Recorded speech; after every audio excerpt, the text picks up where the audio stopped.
हमें यह पता होना चाहिए कि कार्बन के अपरूप किसे कहते हैं। ठीक है, कार्बन के अपरूप किसे कहते हैं, अर्थात कार्बन का एक से अधिक रूपों में पाया जाना ही क्या कहलाता है, कार्बन के अपरूप कहलाता है। ठीक है, अब इसके अंदर कार्बन के अपरूपों में होता क्या है कि उसके रासायनिक गुण नहीं बदलते, लेकिन भौतिक गुण बदल जाते हैं। ठीक है, इसमें रासायनिक गुण नहीं बदलेंगे और भौतिक गुण बदल जाते हैं। ठीक है, अब कार्बन के दो प्रकार के अपरूप होते हैं, एक होता है क्रिस्टलीय अपरूप और दूसरा होता है अक्रिस्टलीय अपरूप। ठीक है, देखिए क्रिस्टलीय अपरूप किसे कहते हैं, वे अपरूप जिनके परमाणु निश्चित निश्चित नियमित व्यवस्था में हो, अर्थात जिनकी ज्यामितीय व्यवस्था निश्चित हो, ऐसे अपरूपों को हम क्या कहते हैं, क्रिस्टलीय अपरूप। जैसे हीरा, ग्रेफाइट, फ्लोरीन। ठीक है, आइए इसमें एक एक करके पढ़ते हैं। सबसे पहले हीरे के बारे में जानकारी लेते हैं। देखिए हीरा, हीरे की संरचना एक मजबूत किले की तरह होती है, जहाँ हर परमाणु बेहद मजबूत बंध से जुड़ा होता है, अर्थात हीरे के अंदर कार्बन कार्बन के मध्य एक मजबूत बंध पाया जाता है। ठीक है, कार्बन कार्बन चतुष्फलकीय जाल है। हीरे में प्रत्येक कार्बन परमाणु चार अन्य पड़ोसी कार्बन परमाणुओं के साथ सहसंयोजक बंध द्वारा जुड़ा होता है। यह मिलकर एक मजबूत त्रिविम अर्थात 3D आकृति बनाती है। ठीक है, जैसे आपको इस डायग्राम में दे रखा है। ठीक है, ऐसे जो एक कार्बन है, देखिए ये कार्बन, ये वाला कार्बन, देखिए ये वाला कार्बन अन्य तीन कार्बन परमाणुओं से जुड़ा हुआ है, तो इस प्रकार से ये क्या बना रहा है। ठीक है, अन्य चार कार्बनों से जुड़ा है, एक, दो, तीन और चार, इस प्रकार से ये इस प्रकार से चतुष्फलकीय संरचना बना रहा है। ठीक है, संकरण देखिए, हीरे के अंदर संकरण कौन सा पाया जाता है, sp3। ध्यान रखना कौन सा संकरण होगा, sp3 संकरण पाया जाता है।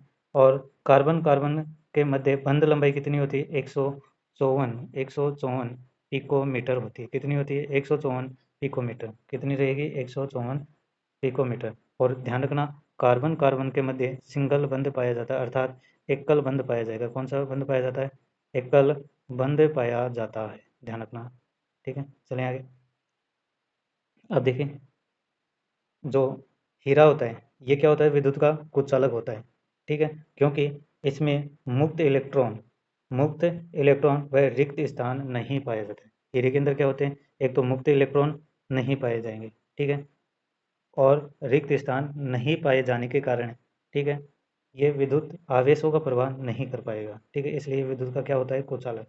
अब देखिए हीरा क्या होता है, एक कठोर पदार्थ होता है, क्योंकि इसमें क्या होता है, सहसंयोजक बंध पाया जाता है। कौन सा बंध पाया जाता है, सहसंयोजक बंध पाया जाता है। ठीक है, इस कारण ये क्या होता है, प्रकृति में पाया जाने वाला अत्यधिक कठोर पदार्थ है, ध्यान रखना। ठीक है, चलिए आगे। दूसरा क्रिस्टलीय अपरूप का उदाहरण देखें, ग्रेफाइट। ठीक है, ग्रेफाइट के अंदर देखिए, ग्रेफाइट की संरचना ताश के पत्तों की गड्डी या किताब के पन्नों जैसी होती है।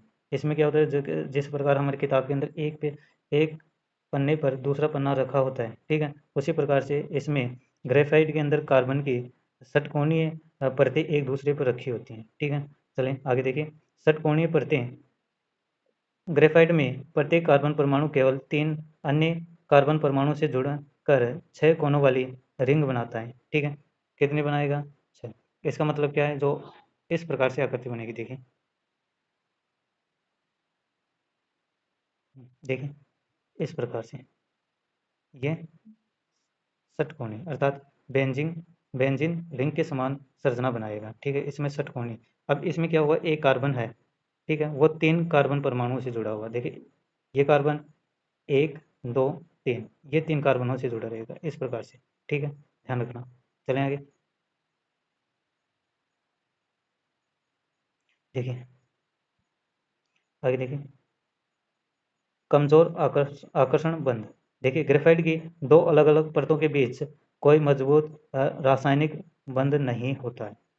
ठीक है, वे आपस में बहुत कमजोर वांडरवाल बल के द्वारा जुड़ी होते हैं और परतों के बीच की दूरी 340 एंगस्ट्रम होती है। कितनी होती है, दो परतों के मध्य की दूरी, देखो ये दो परतें हो गई, एक ये वाली और ये एक वाली, इन दोनों के मध्य की दूरी कितनी होगी, 340 पिकोमीटर होती है। ध्यान रखना कितनी होती है, 340 पिकोमीटर। और इनके मध्य जो कच्ची रेखाओं से ये कौन सा बंध है, वंडर वाल बंध है।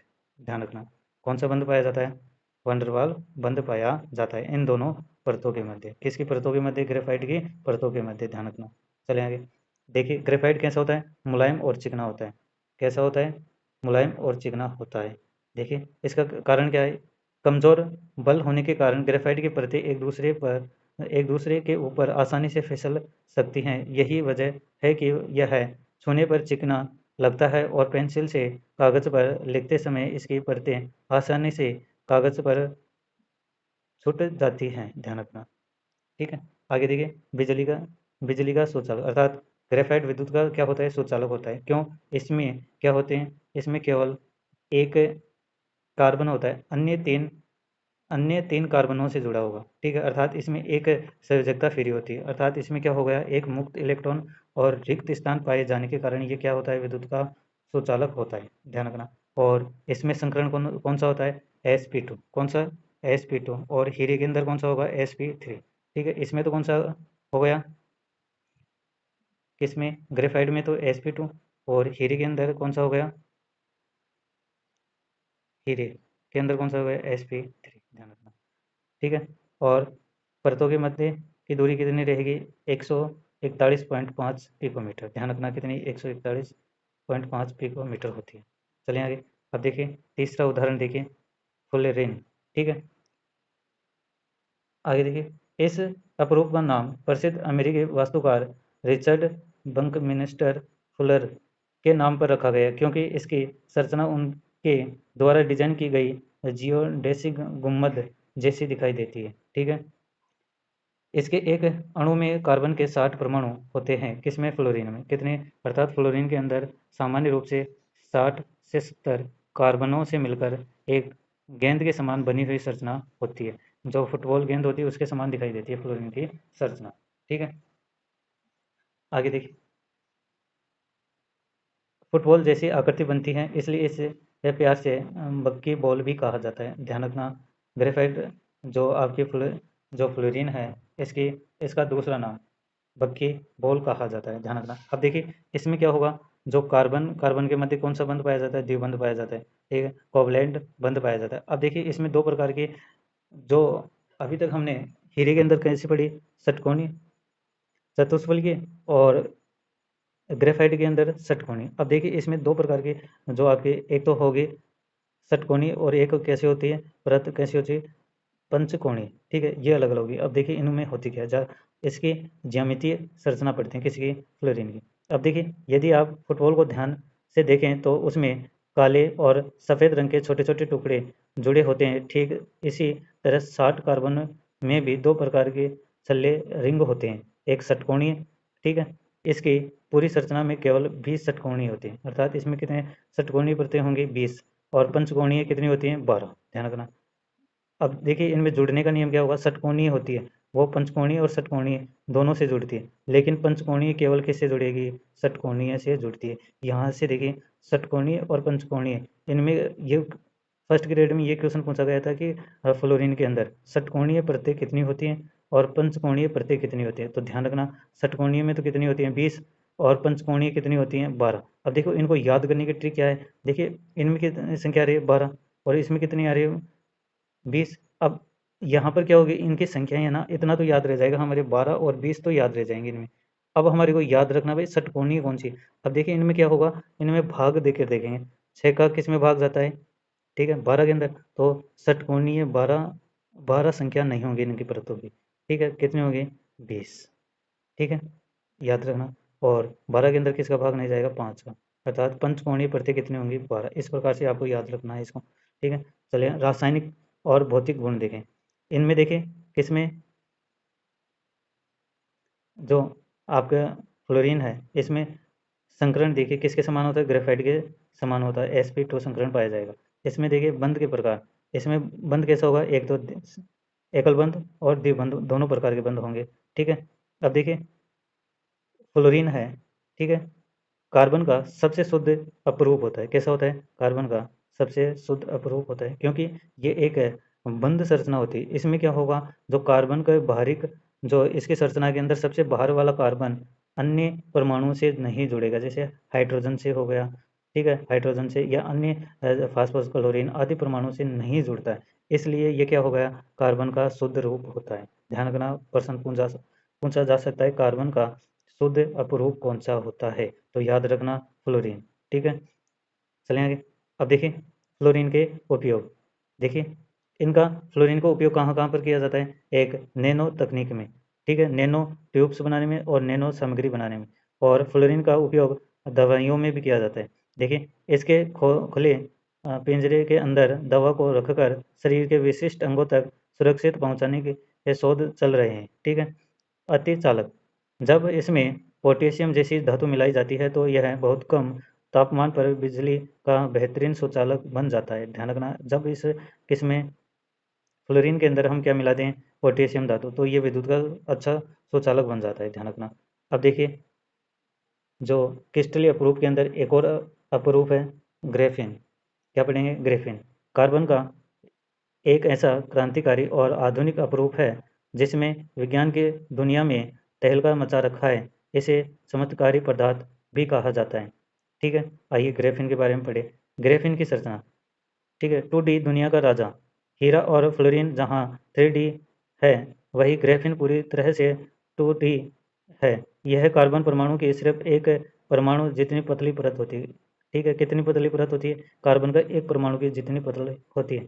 मधुमक्खी के छत्ते जैसे इसमें कार्बन परमाणु आपस में जुड़कर षटकोणीय जाल बनाते बनाते हैं जो बिल्कुल मधुमक्खी के छत्ते के समान दिखाई देते हैं। ठीक है, चलें आगे। अब देखिए ग्रेफिन के जादुई गुण, अर्थात ग्रेफिन के कौन कौन से गुण हैं। देखिए ग्रेफिन स्टील से 200 गुना मजबूत होता है, अर्थात ग्रेफिन एक ऐसा कार्बन का अपरूप है जो स्टील की तुलना में 200 गुना अधिक मजबूत है। ध्यान रखना, सुपरफास्ट सुचालक, अर्थात यह ग्रेफिन विद्युत का सबसे अच्छा सुचालक पदार्थ है। ठीक है, और ग्रेफिन कैसा होता है, पारदर्शी और लचीला होता है। ठीक है, इसे लचीलापन होने से इसे मोड़ा जा सकता है आसानी से।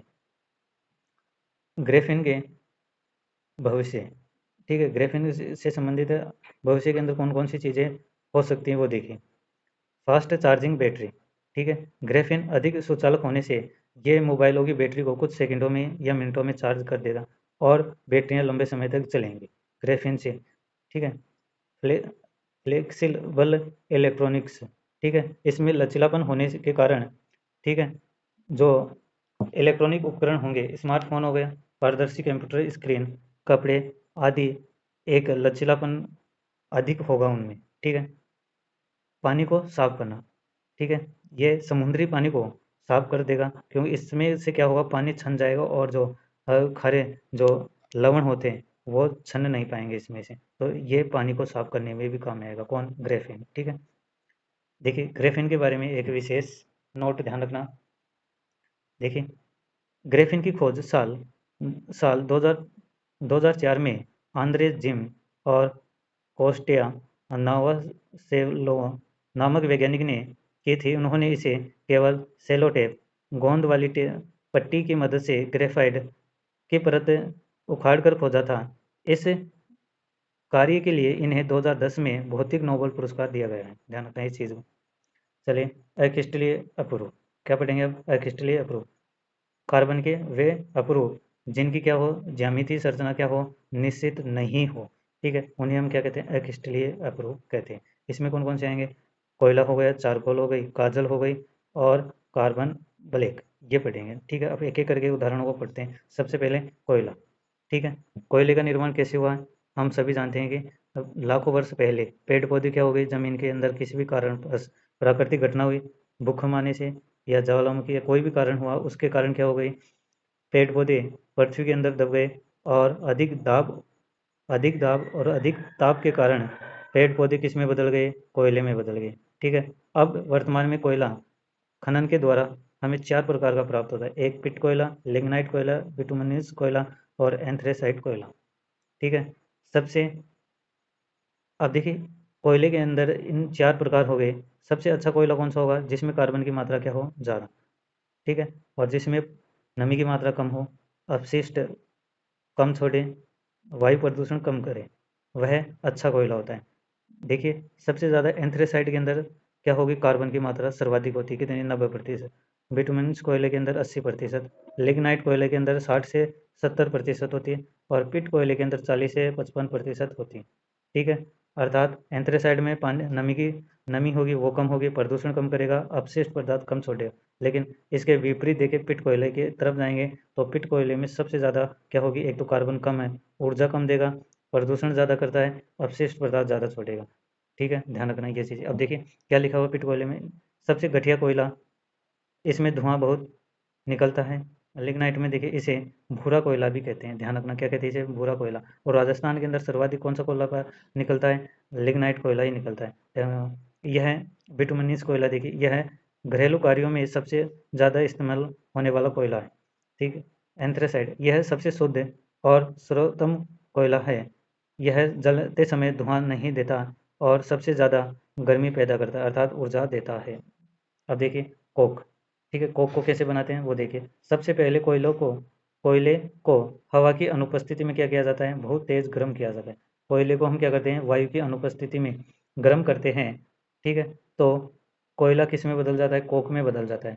ठीक है, उसमें होता क्या है, तो उसमें से सारी गैसें और नमी बाहर निकल जाती है और इसके बाद में शुद्ध काला ठोस बचता है और इस शुद्ध काले ठोस को हम क्या कहते हैं, कोक कहते हैं। अब देखिए इसका उपयोग कहाँ पर होता है, ईंधन के रूप में। इसका सबसे मुख्य उपयोग लोहे और स्टील के कारखानों में उपयोग किया जाता है। ठीक है, चलें आगे। अब देखिए चारकोल।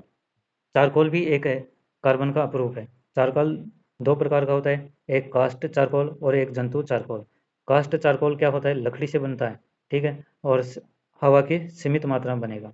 ठीक है, और ये क्या होता है, गैस मास्क के रूप में इसका उपयोग किया जाता है, किसका, कास्ट चारकोल का, क्योंकि ये जहरीली गैसों को अवशोषित कर लेता है।